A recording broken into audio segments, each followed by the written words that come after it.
আসসালামু আলাইকুম। আশা করি সবাই ভালো আছেন, সুস্থ আছেন।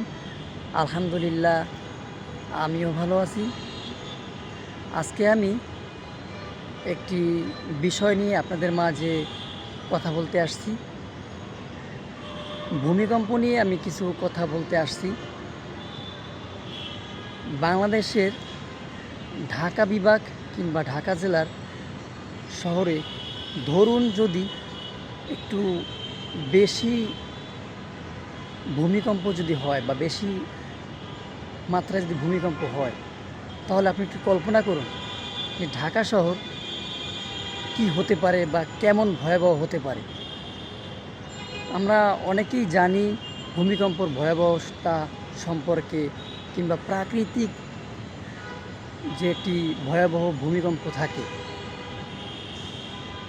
আমরা আমাদের অনেকের মনে আছে যারা নিউজ ইত্যাদি বা পত্রিকায় শুনছি বা ইন্টারনেটের মাধ্যমে শুনছি কিংবা দেখেছি, লেবানন সীমান্ত এবং তুরস্কে কয়েক মাস আগে কিংবা হয়তো বা বছরের কাছাকাছি হয়েছে, কেমন ভয়াবহতা ছিল। আর আমরা এটাও জানি অনেকে যে বাংলাদেশ পুরো পৃথিবীর মধ্যে বেশিরভাগ ভূমিকম্প হয় ইন্দোনেশিয়া, থাইল্যান্ড এবং জাপান ইত্যাদি আরও এরকম কিছু কিছু রাষ্ট্র আছে। তাহলে একটু কল্পনা করুন, সেই হিসেবে আল্লাহর রহমত আমাদের বাংলাদেশের মধ্যে আছে। বাংলাদেশের মধ্যে ঢাকা বিভাগ কিংবা ঢাকা জেলার মধ্যে সবচেয়ে অগোছালো একটি বিভাগ কিংবা জেলা, এবং এটি অপরিকল্পনাহীন একটি, আমি মনে করি, জেলা এবং বিভাগ। এটা কোনো পরিকল্পনা হিসেবে হতে পারে না বা হয় না। বাংলাদেশের 64টি জেলা, 8টি বিভাগ, এর মধ্যে মানুষ কর্মমুখী থাকার জন্য কিংবা সুন্দর একটি লাইফের জন্য, কর্মজীবনের জন্য, ব্যবসা বাণিজ্য ইত্যাদির জন্য মানুষ গ্রাম থেকে মানুষ ঢাকামুখী থাকে। একটা কথা বলে ঢাকায় টাকা ওড়ে ইত্যাদি, এক একজন এক একটা পরিকল্পনা হিসেব করে মূলত ঢাকায় স্থায়িত্ব হওয়ার চেষ্টা করে এবং থাকে এবং কর্মের জন্য থাকে বা থাকার চেষ্টা করে ব্যক্তিগতভাবে আমরাও। কিন্তু ঢাকাটা পরিকল্পনা হিসেবে এই শহর নয়, কিংবা এটি নিরাপদ শহর নয়। এটি একটি অগোছালো একটি দেশ জেলা। ধরুন ভয়াবহ ভূমিকম্প হলে আমরা সচেতনমূলক কী করণীয়, আমরা অনেকেই ছোটোকাল থেকে বই পুস্তকে পড়ি বা আমাদের টিচাররা, শিক্ষক শিক্ষিকারা আমাদেরকে পড়ান এবং আমরা বই থেকে জ্ঞান অর্জন করি, এবং বিজ্ঞানীরা বিভিন্নভাবে আমাদেরকে সচেতন করে ভূমিকম্পর পূর্বের মুহূর্তে আমাদের কী করণীয়।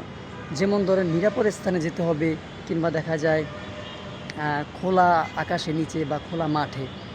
আসলে ঢাকা নিরাপদ স্থান আছে কি, কিংবা দেখা যায় খোলা মাঠ আছে কি?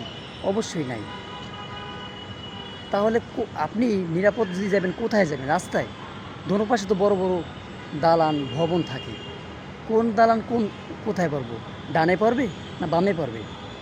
ধরেন একটি বিল্ডিং ডানে পড়লো, তার ডানেরটা কোথায় যাবে? বামে পড়বে। কি হতে পারে? অবশ্য আল্লাহ আমাদেরকে এগুলো না দেখাক, কিন্তু যদি কোনো একদিন হয়, তাহলে ক্ষতির মাত্রাটা কেমন হতে পারে? কত মানুষের কী হতে পারে আপনি একটু কল্পনা করুন। তাহলে একটু কল্পনা করুন, আমি আপনাদেরকে দেখাচ্ছি এবং সাথেই থাকুন। দেখুন, আমি আছি বর্তমানে শান্তিনগর একটি 18 তলা ভবনে। ভবনটির নাম হলো গ্রিন পিস। ভবনটি যেহেতু 18 তলা, আমি 18 তলার ছাদে আছি, কিন্তু সেই হিসেবে আমি দাঁড়িয়ে আছি 20 তলা ভবনে। তাহলে মোটামুটি ধারণা করুন ভবনটি কত উঁচু এবং কত উপর থেকে আমি ভিডিওটি করে আপনাদেরকে দেখানোর চেষ্টা করতেছি এবং বলতেছি। দেখুন, ঢাকা শহর ওই যে একটু প্রাকৃতিক পরিবেশ, একটুখানি খোলা একটা পুকুর আছে গ্রামীণের মতো বা গ্রামীণ শহরের মতো। তার মধ্যে দেখুন তো কোনো সাদা দালান বা দালান ছাড়া কোথাও তেমন গাছ, পরিবেশ, খোলা আকাশ, খোলা মাঠ দেখতে পাচ্ছেন যে যেখানে গিয়ে ভূমিকম্প হলে আপনাকে ধরেন ভূমিকম্প সময় দিল 10 মিনিট ধরুন, তাহলে আপনি নিরাপদ স্থান কোথায় যাবেন? ভূমিকম্প হলে আপনাকে সময় দিলেও আপনি যে নিরাপদ স্থান খুঁজবেন বা যাইবেন, বা আপনি নিরাপদ স্থানে যাইবেন, সেখানে তো কোনো খোলা আকাশই পাবেন না, খোলা মাটি নেই, আপনি মাটি খুঁজে পাবেন না। তা আপনি নিরাপদের স্থানটা কোথায় যাবেন আপনি বলুন? বলুন 10 মাইল কিংবা 20 মাইলের মধ্যেও একটি খোলা আকাশ পাবেন না, একটি মাঠ পাবেন না, স্কুল মাঠ ব্যতীত বা পার্ক ব্যতীত। ওই একটু দেখা যায়, দেখুন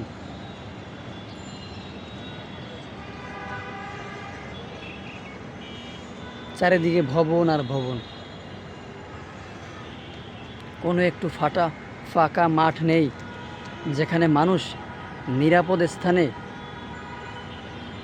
মানুষ যাবে একটু নিরাপত্তার জন্য, কিংবা একটু নিজেকে একটু সেভ করার জন্য, একটু আশ্রয় নেওয়ার জন্য, বা একটু আশ্রয় পাওয়ার জন্য। আছে কোথাও? দেখুন তো।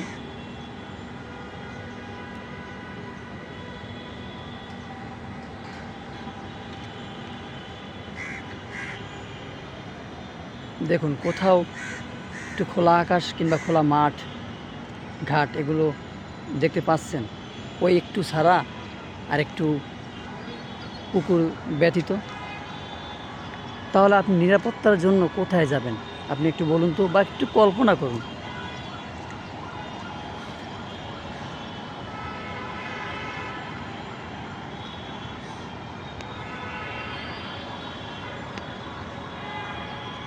এর সমাধান কি?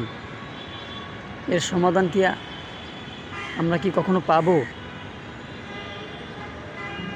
বা রাষ্ট্রের ভূমিকা কি এই সমাধানের জন্য, বা সরকারের সমাধান কি? তো যাই হোক, সবাই ভালো থাকুন, সুস্থ থাকুন। আল্লাহ হাফিজ।